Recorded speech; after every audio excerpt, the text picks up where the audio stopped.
you're ending stuff with people, end it on good terms. And good terms doesn't mean that, you must sit there and you get closure, which is cap closure. I don't know, we must go and get closure. There's nothing like closure.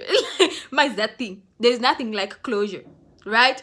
But what you can get is when you end it with a person, just to be like, I wish you the best. Even just send a prayer to God, even if this person has wronged you. Because what I've realized, every time I've cursed someone out, whether in my head I've cursed a person out, letting go of that person has been harder.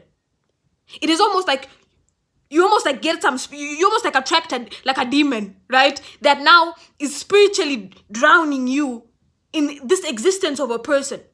When you let go of a person and it's genuine and you come from a good place, and like even though they pissed you off or whatever happened, right? You generally just say, I'm grateful. You come from a loving sort of aspect. You're like, God be with them, whatever.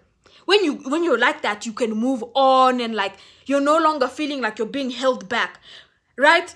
But like when you do it in this very aggressive, mean way, right, where you make sure you throw words with people, it's almost like there's a spiritual chain that holds you back. Every time you try to move forward, that spiritual chain is holding you back. When you come from a negative space, you attract things. You attract me. I'm just gonna call them demons. You attract demons. And these demons now start playing roles in your head. You try to move on, it's reminding you, but remember that time when so and so and you didn't end it properly.